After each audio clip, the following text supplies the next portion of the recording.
This is Kal Kat, the Kal Katster, and this is a review of Ant-Man and the Wasp Quantumania.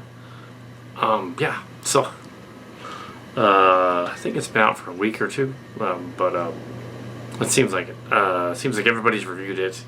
Everybody's had their 2 cents already. So yeah, spoilers. Basically, it's the third Ant-Man movie, Ant-Man and the Wasp Quantumania. They go down to the quantum realm kind of by accident because apparently Scott Lang's daughter is super smart and built like a Quantumania device of some kind.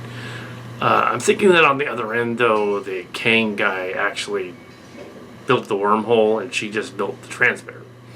So that makes it make a little more sense, but it doesn't really. Yeah, so you have a wormhole inside Rosenbridge. You have them going to the quantum realm and basically walking through a weird, trippy, sort of Lovecraftian crossed with Strange New Worlds thing, Strange Worlds, the Disney thing, crossed with a little bit of Star Wars. Very much evoking Star Wars characters in it. Although the translator jelly that they drink is more like the Babelfish in Douglas Adams. So it's like Star Wars meets Douglas Adams meets the Marvel. Yeah, and the little weapon guy, giant-headed baby thing is in there. The guy from the first one comes back as a mutant that's been mutated. That's not how it happened in the comics, but there's a giant head guy in the comics with little baby arms and legs in the comics. So that is a character from that. Yeah, we have Michelle Pfeiffer and Michael Douglas and the other ones. They keep turning around and doing the whole shtick of the thing with the sort of like, oh, fate, so they want to die or something, and fate's going on, or because they're old in it, you know, kind of old. But they don't. They don't. The giant-headed guy. However, anyway. So you also have to know something about Loki to watch the movie and get it, because in the Loki series, it was the trouble with Multiverse of Madness as well. You kind of had to have seen WandaVision to get what's going on. Kind of do, because why is she acting like that in that one? Same thing here. Why are they acting like that about this Kang film? Now, in the original comics, like Ming the Merciless and like the Mandarin, various other classic characters, they were an Asiatic stereotype, and originally, and so Kang was clearly Kang, like as in he's from China. So, but in this version, they made him black, so they race swapped him, which adds another element of a can of worms. Basically, this family of white ant people go back to fight a black demigod. Just kind of a weird thing. Yeah. So so they've made it go from one end of the extreme of offensive to another one, you know, in a sense. The brief part where the daughter is in the jail in the beginning of the movie, and she's shrunk the squad car and all that, even though the lights would still be on. I don't know how that would work. Yeah, that's so brief, so in and out that it doesn't really register. But the silly, Ant-Man wrote a book, a silly thing. Another thing we realize is that ex-Jung Swan person had borrowed that name when he changed his name to Scott Lang, so years ago. So there was at least 1 or 2 people that did that. One of the people there named herself after somebody, Carrington from Alexis Carrington from. 2 of them named themselves after the Carringtons from Dynasty. One of them named themselves Sarah Connor after the Terminator. So I guess they just loved that kind of thing. Anyway, there was a Peter McGuire, not Peter Parker. Anyway, so it's funny that some of these names have popped up again, but it's neither here nor there in the story. Yeah, it's going to be briefer than the other ones. So we have they go to this strange new world, and weird amoeba alien who doesn't have holes that's going on about stuff. I guess jelly and stuff. It sounds really gross. There's other critters. There's like that siren crying lamp thing. They made it into a creature. It's like Siren Head. Yeah, he's in there. But they made him less creepy. He's one of the aliens. There's the alien. There's the robot from the Lost in Space remake walking around as the AI monsters. It's not supposed to be, but it kind of is. There's so it's, you kind of have to have seen Loki to get who Kang is, and that's kind of the problem with it. He's one of the Kangs, but he's not the Kang. He's clearly not Chinese, unless for some reason he's living in Kangland. Now you go into the multiverse, I guess, to the quantum realm. Down the universe under ours is the Upside Down from Stranger Things. Stranger Things didn't think of it. This goes back to Marvel fun, way before Stranger Things did. So it's not really ripping off Stranger Things. Before I miss it completely, there was a scene in the movie where he has to go down to into this storm of entropy and rescue this device to bring it back to Kang to rescue his daughter, and he gets duplicated by the storm, probability storm, and then says we're it's like Schrodinger's cat and we're the cat. Let it be known in the historical records that I did a similar joke without having seen this movie at all in Starship Locations season 3, and a similar joke, Schrodinger's cat joke. But I wrote mine 3 months ago, and 2 or 3 months ago. Now at this point, I hadn't seen this movie until now, so I'm gonna do that joke in there.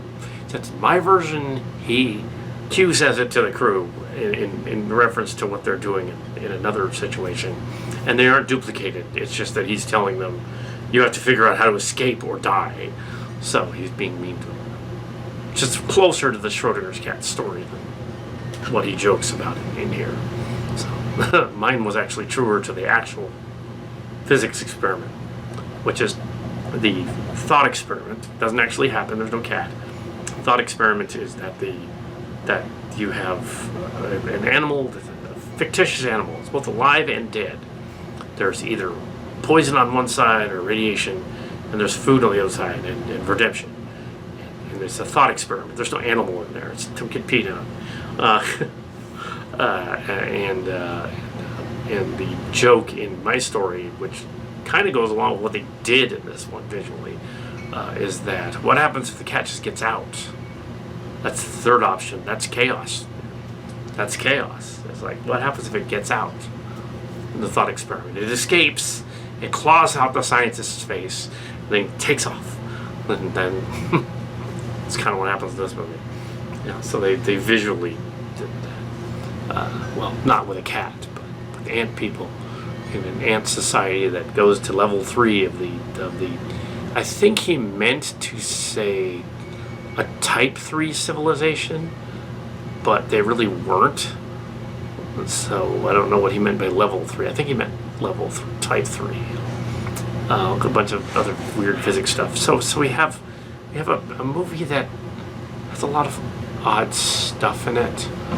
I can see why the alt-right people didn't like certain elements of it because it was like being mansplaining a little bit, but really that's not a problem with the movie. The problem with the main problem with the movie is that it's so obsessed with doing this whole he's going to meet and fight the main bad guy thing that it becomes mired in its own stuff. See, the reason that it isn't quite on a par with the No Way Home or Multitude of Madness.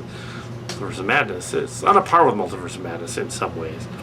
It's kind of the same beats. They have to go into a weird place and fight off a bad guy. There's clones of the bad guy. It's kind of similar.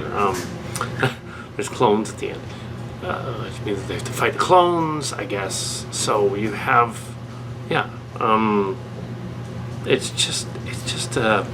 it's not a bad. The whole premise that they're doing this they're doing this sort of, the whole premise they're doing this sort of space thing is yeah, it's fine, you know. Sure. It's okay. I don't know why the critics are freaking out. It's a Marvel movie. It isn't. It's probably on a par with Shang-Chi and the Ten Rings, which was okay.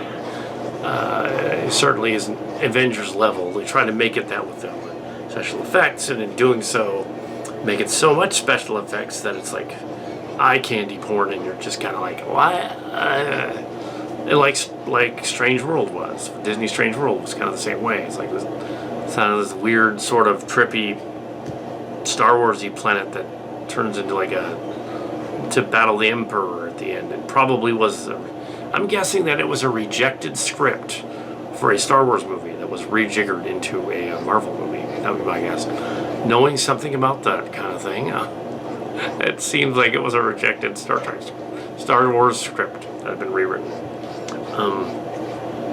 And some of these writers haven't written a whole lot of movies and TV shows. I understand that some people are on the net complaining that these writers weren't too, experienced. But that's not always a problem. That's not always a problem. The writers aren't too experienced. Sometimes it's more of a problem if the director isn't too experienced. As I think it was said during the days of Kubrick and back in the day that Spielberg, any script, director, if a director is that good, any script can be made into something good, even if it's bad. Or maybe not if it's bad. Maybe if it's just average. You can turn a just average script into an epic. Yes. For instance, I suspect the script of Citizen Kane, one of the greatest movies of all time. The script, not so hot, but the story, the way it was shot, or by Wells, then it was actually like, okay, yeah, he knew what he was doing. Something like that. Yeah. So, script was probably like, written by a novice 20-something Orson Welles, but the way it was directed, there you go. So yeah,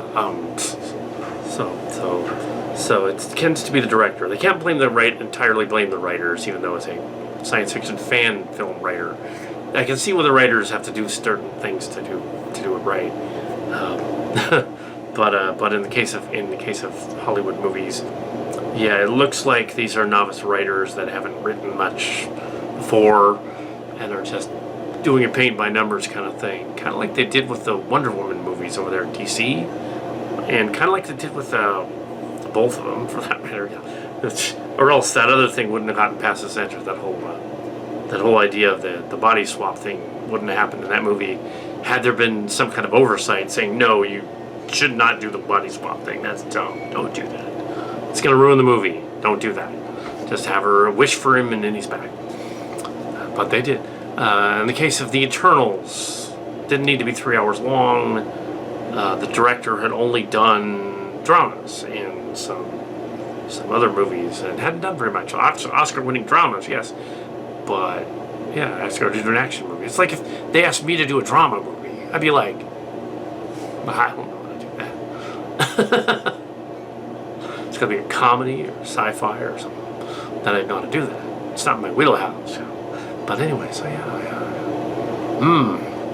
Yeah, it would be like asking James Gunn, who's really good at fantasy, to do a drama, like a heartfelt cancer drama or something. It'd be like, he couldn't do it. It would be awful. He couldn't do it. Yeah, so it's the direction of the movie and the writing. Yeah, the pacing was a little weird. There were moments where it seemed like they threw a lot of stuff at the screen when they didn't have anything to do otherwise. The Picard show kind of does that too, but Angry Joe Rant was complaining about the Picard show. And I was like, yeah, but they were doing a better job than last time around.